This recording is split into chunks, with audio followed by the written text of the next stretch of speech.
What's going on, guys? It's Novelty. I'm back. Another day, another nutritious smoothie. Today I overloaded on the leafy greens.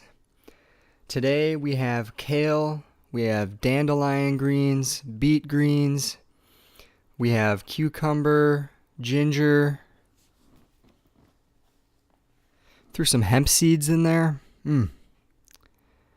Got some banana and a little bit of carrots, and we've got some spring water that is naturally alkaline.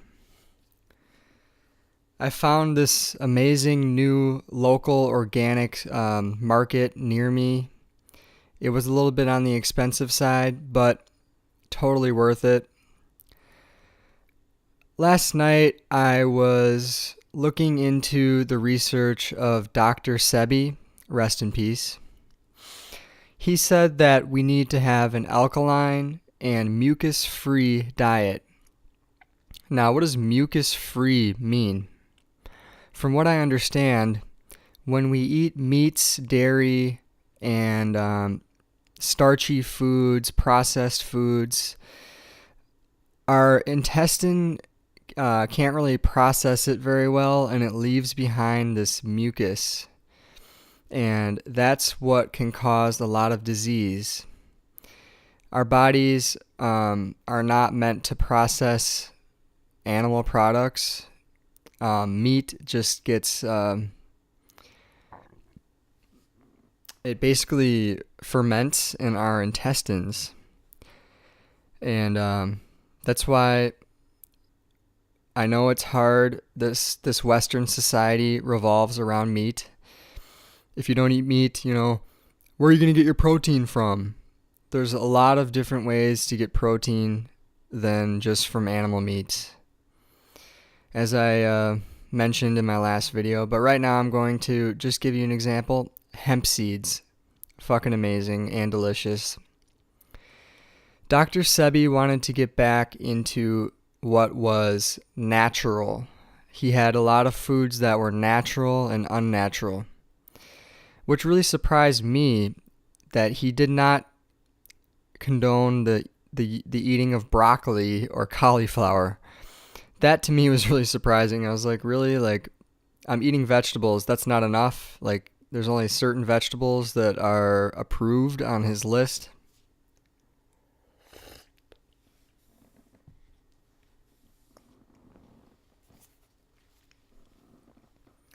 Not only that, but he said that almonds were bad because they have traces of cyanide.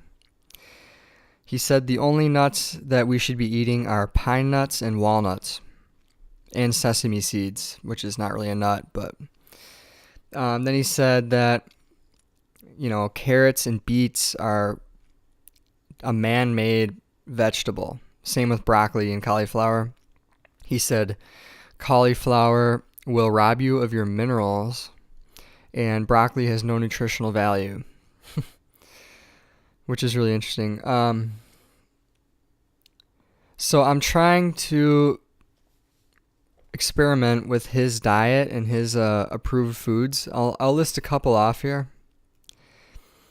For vegetables, he says avocado, bell peppers, chayote, which is a Mexican squash, cucumber, dandelion greens, garbanzo beans, aka chickpeas, green bananas, or just regular bananas, a cactus, which is actually really good, kale, all lettuce except for iceberg lettuce, okra, olives, onions, only the yellow onions, not the red onions, he said, sea vegetables, wakumi, dulce, arame, hijiki, and nori, squash, cherry and plum tomatoes only, tomatillo, turnip greens, zucchini, and watercress.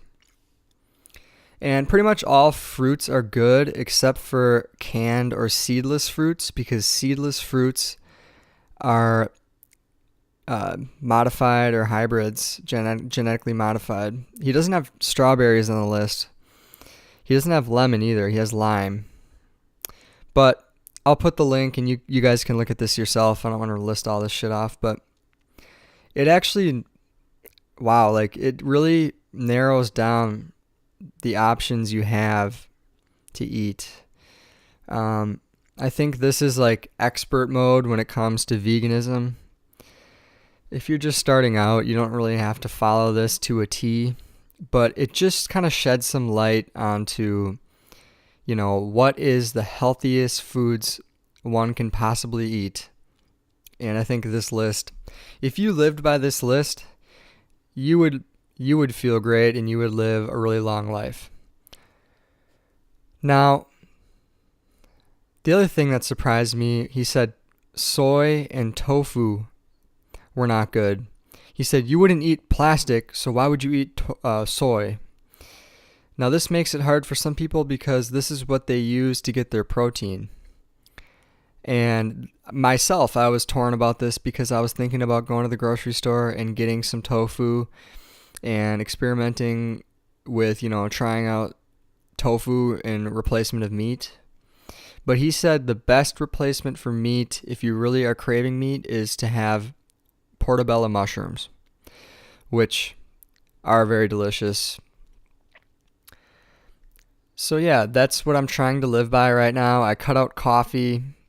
I'll have it on special occasions, but I'm sticking to green tea with lemon, which is very alkaline for your body. A lot of leafy greens, organic, all organic, no exceptions. Non-GMO, no exceptions. Get those GMOs out of here. And